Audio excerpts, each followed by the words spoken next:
All right. Well, while you're getting set up and getting those slides together, for everybody that has joined us so far is on right now, thank you for joining us, for spending a little bit of time with us this afternoon.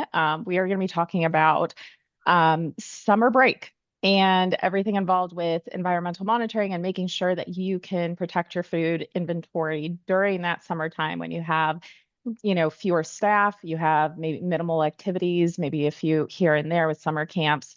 And so we have Joe Mundell here with Sonic U president and CRO. He's going to talk to us a bit about what that looks like. A couple of housekeeping notes. We do have a Q&A session at the end. We've allotted some time for that. So if you have questions as we're going through, please feel free to drop that in the chat and then we'll cover those towards the end. We're also recording this right now, so you'll receive the recording via email afterwards. So with that, I will kick it over to Joe. Thank you, Bailey, and thanks everybody for jumping on. Um, yeah, I think the main thing here that we're trying to convey is right. School is out, but schools don't actually shut down, right? And kitchens and refrigeration equipment are still operating, right? And so as you think about going into the summer, um, there's that transition of who's keeping an eye on everything that is there when staffing levels are lower. And I know a lot of schools do different things over the summer, um, summer school. Obviously, sometimes there's camps and all these different things going on, but generally we hear that staffing levels are lower, and there can be challenges unique to breaks and the summer break in particular. So, what could possibly go wrong? Well, a lot of things can go wrong, right? And so we think about our customers, and one school district in particular comes to mind in Louisiana. A couple summers ago, they had 56 schools. I think after the end of summer break, they had four walk-in coolers that completely failed, and over the summer, right? And these buildings weren't occupied on a regular basis, and so the discovery of lost food and damaged equipment and all that is not ideal, right? And of course, we have a quote here from one of our other schools and at Northville Public Schools that just not knowing if a cooler's working over the summer. They had one that they had to completely replace. I guess, the longer that rotten food sits in a cooler, the less usable that cooler can be long term, right? So there's a lot of challenges, and unfortunately, we see those happen over the summer quite a bit, right? So kitchens, they don't get a chance to go on break like the kids do.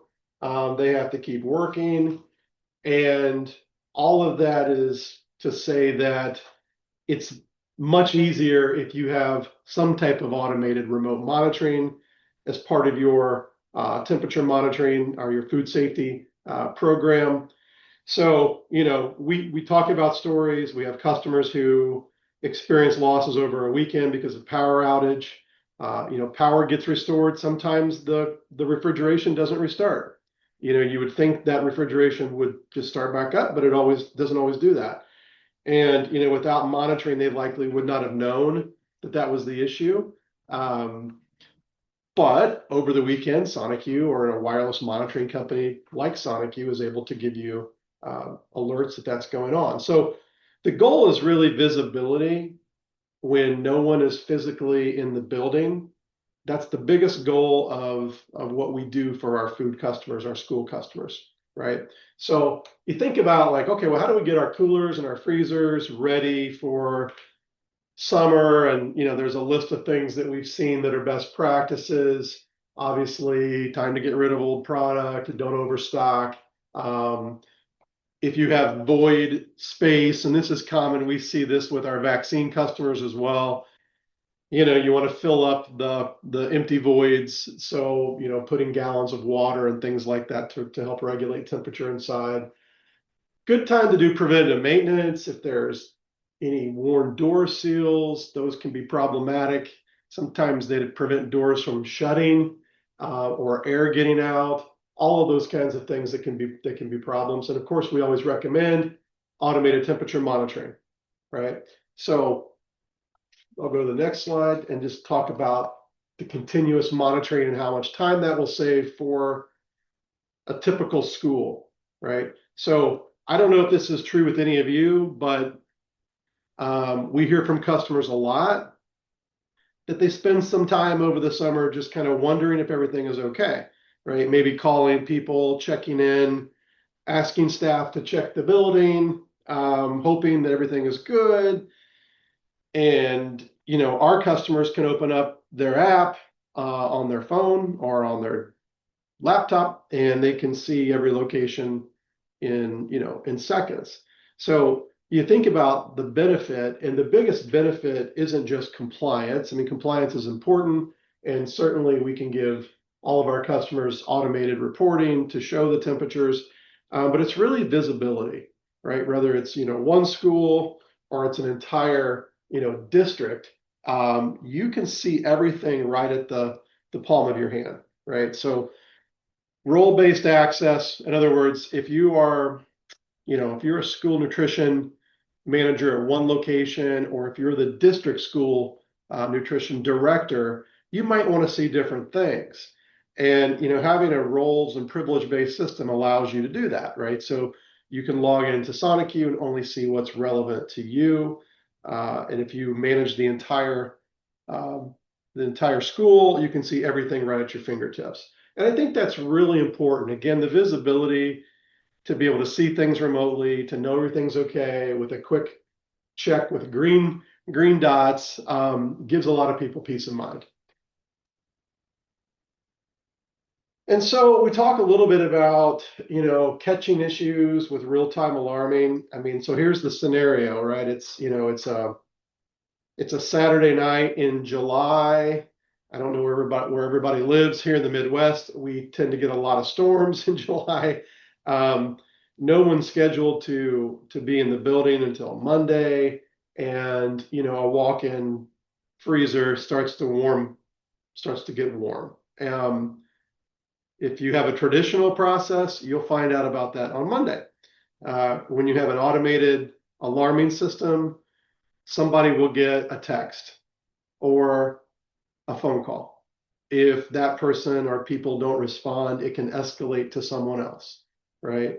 So the goal for us is not about alarms. The goal for us is to help make sure that someone is getting the right alert and we're getting that to the right person at the right time. That's really what we're trying to do, right? So in our platform, we help our users and our customers set up users and groups of users and escalation of those groups of users with one goal in mind, and that is to make sure that when there's a problem, somebody knows about it, right? And of course, you can get notifications via text, email, phone call, which is somewhat unique, I think, to SoniQ. A lot of the things you might see, like that you could buy for temperature on Amazon that are not as well thought out for workflow, they might send you a text message. SoniQ thinks the phone calls come in handy in that escalation tree. So that's part of our platform.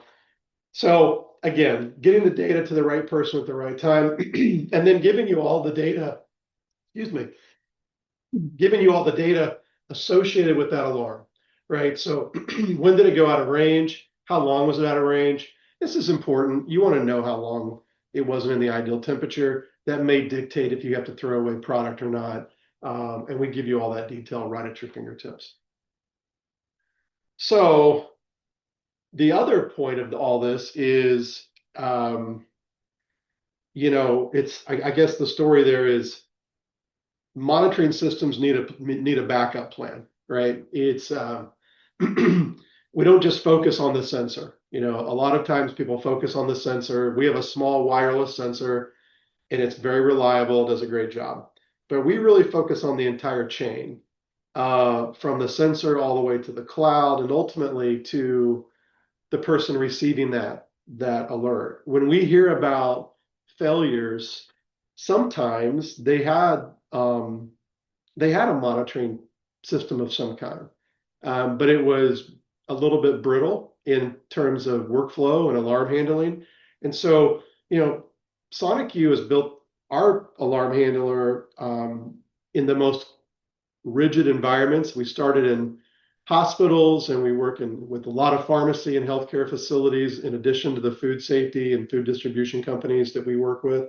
And so our alarm handling is very, very robust. But we've built in some of those gaps, those stop gaps, to make sure there's not single points of failure, right? So battery backup, things like cellular. We have cellular failover. If you used Ethernet and Ethernet went down, there's cellular. So there's all these things kind of built into our infrastructure to make sure the system works when you need it to work. And that is to make sure that we're not only providing our clients, the most reliable platform, but one that they can get a really good ROI out of long term. So again, not all temperature monitoring systems are the same. It's more than just the sensor. How do you support your customers? How do you make sure that things are set up right for workflow? Can you set up the dashboard to make sure that the right people have access to everything, but they're not seeing things they don't want to see. They're not getting alarms that they don't want to get. They're not getting alarms when they're on vacation. All of these little things that make kind of the system work for customers, instead of just kind of you have to work on the system. That's really what SonicU has built our platform on over the years. So setup is really simple with SonicU. We have installation teams, but these are as simple as 1, 2, 3. It's literally can be zip tied to a rack. It's push button, auto configured. Most customers can do this themselves. A lot do ask us to come out and do the install for them, which is fine. And again, we've talked about the alarming and the escalation and all those things that matter to give your customers the best, give your schools the best protection for food safety, right? So one thing that we talk about sometimes is, we're really selling you time. We're saving you time, we're saving your staff time, and we're also giving you time to respond, right? Again, how many times do we hear, somebody comes in on a Monday morning, somebody comes in after a long holiday weekend, somebody comes in after a break, and that's when the problem. And, as a nutrition manager, that's not a good day, right? You have to do all kinds of things to shuffle at that point. So our goal is to get there before the damage is done and allow you the time you need to do something and respond. Okay. So one thing I will point out, and there's not much here on the hardware, but SonicU has small wireless sensors, and we also have small wireless door contact closures. And, it's interesting because it seems like there's never a failure that's from any kind of bad intent, right? It's always like a small thing. It's a door was left open, they were loading, someone got distracted, they left the door open, or there was a small power glitch and this unit didn't come back on, right? It fried up something on the compressor, right? It's always a little thing that causes the problem. I think the door contact closure is such a small thing. I mean, everybody knows you can put little contact closures on doors and security systems. At SonicU, we can take that same little door contact sensor and we can give you a temperature alarm that tells you if the door's open or if the door's closed. It's a big difference, right? Because if the temperature alarm is because the door is open, it's a real simple solution, right? Somebody needs to shut that door. If there's a temperature alarm and the door's closed, it's probably a little more nefarious. You probably have an equipment issue. Maybe you overloaded, the fridge with product. That's another possibility. But again, these are the kind of things that our system can do to give you smart alarms that are more actionable, right? So the last thing here to talk about, is what's the cost, and also just to highlight HPS as one of our great partners. We're really proud of our partnership with HPS. The team here at SonicU has done a lot of work with the team at HPS and to help bring some solutions to their members. but you look at what we have found in our uh, limited research, just listening and talking to our customers of losing on average $4,000 in product, and that's you can put a real cost on that, and there's a huge ROI because the cost to monitor a walk-in cooler with SoniQ, including the sensor, is $9 a month, right? So there's a huge ROI with automated monitoring. But it's more than just the cost of the inventory, right? I mean, at the end of the day, the number one goal for anybody in the food business is food safety, making sure the food that the kids are being served is safe and knowing that it was safe. And we deal with that in medication as well. Our pharmacists, our hospitals, they want to make sure that patients are getting safe medication. And in order to do that, you really have to have continuous monitoring. You have to know that if you check temperature in the morning and the temperature was great, and somehow the door didn't get closed. 5 hours later, somebody notices the door's ajar and they close the door. And then, a couple hours after that, someone checks the temperature and the temperature looks good again. I mean, that meets compliance, but it doesn't really meet the safety, right? You don't know what the temperature was of the food during that time when the door was open. So, to really protect the food and to have a safe environment, you need continuous monitoring. It's super cost effective. It's really easy with SoniQ to do that. So that's kind of the story. And yeah, I think that's it for me, Bailey. Did you have something else that you wanted to talk about? Yes. This session, as I mentioned, is recorded. So we'll be sending this out via email. But one of the things that we'll also be sharing with you all is kind of a resource guide on some of the common gaps. So that has, some details and information to kind of walk through and, double check, are these things that you're monitoring, as Joe mentioned during the presentation today. And if you want to also, kind of talk about your specific scenario, we'd be happy to do that too. One of the things that I wanted to mention is we have a couple of webinars coming up towards the end of the year. So building a smarter alerting system, we'll be talking about some of that alarm handling in more detail. And then the way to implement a better system. So some, best practices, some tips and guides on how to do that for your school system.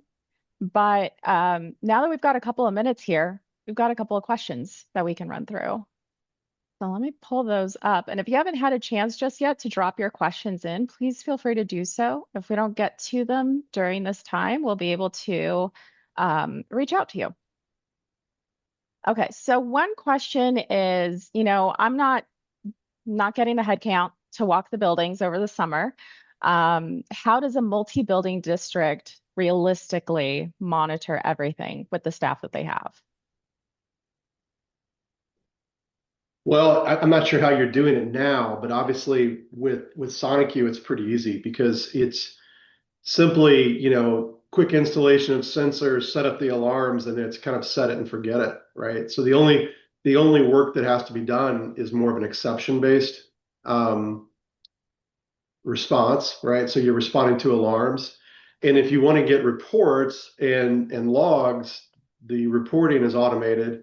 It will automatically build those reports. And more importantly, it can automatically send those reports to you. So whether it's daily, weekly, monthly, we make it super easy for someone who's busy, who's got a lot of schools to monitor and manage, to not have to make this a lot of work.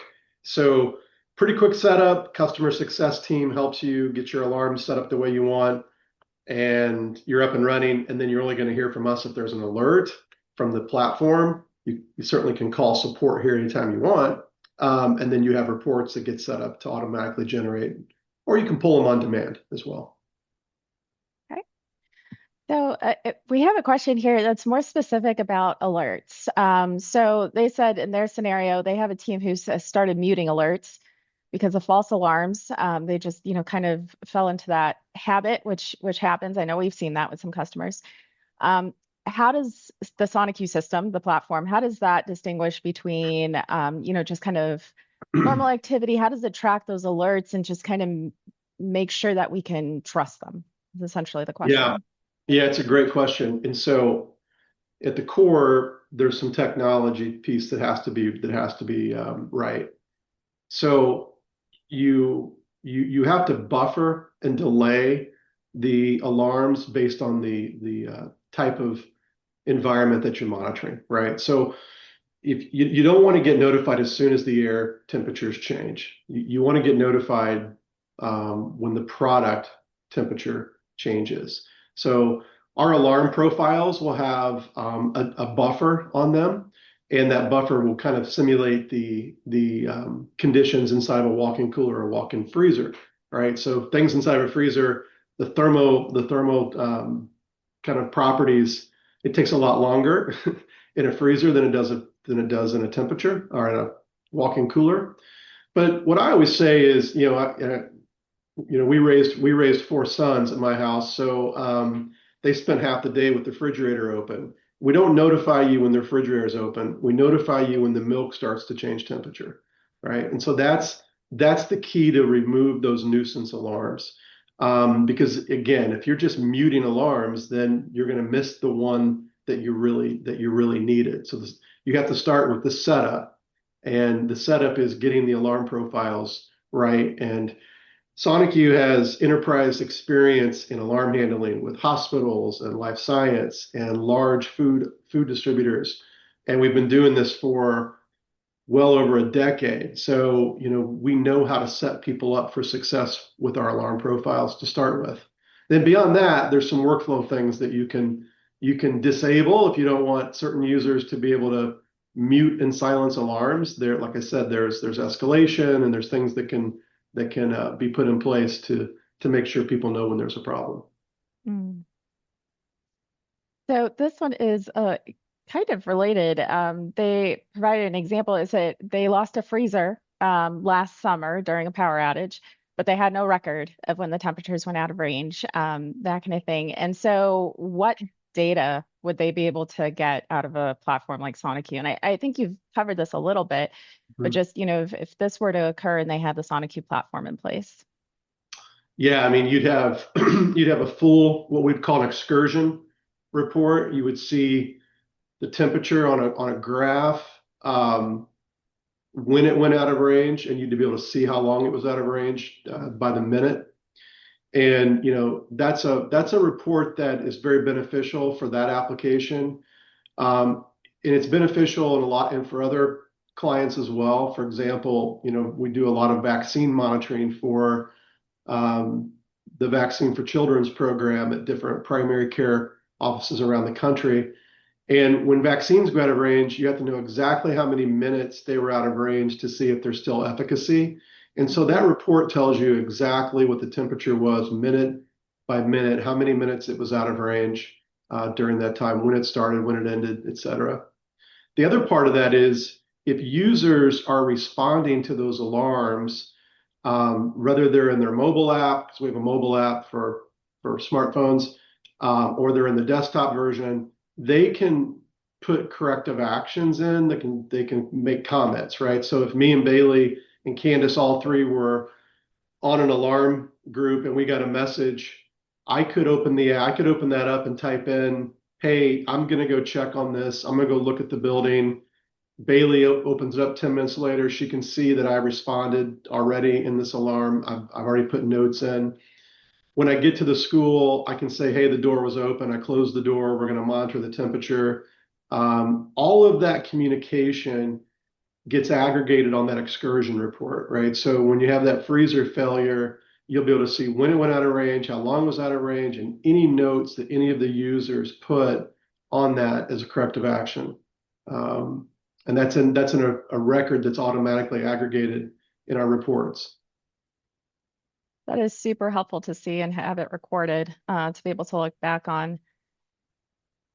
So we have time for one more question, I think, and I think this is a pretty good one. I know we have a lot of different size districts on the call today, and that have registered for the webinar. This one says, if a district is they're still using paper temperature logs, which I know we see often.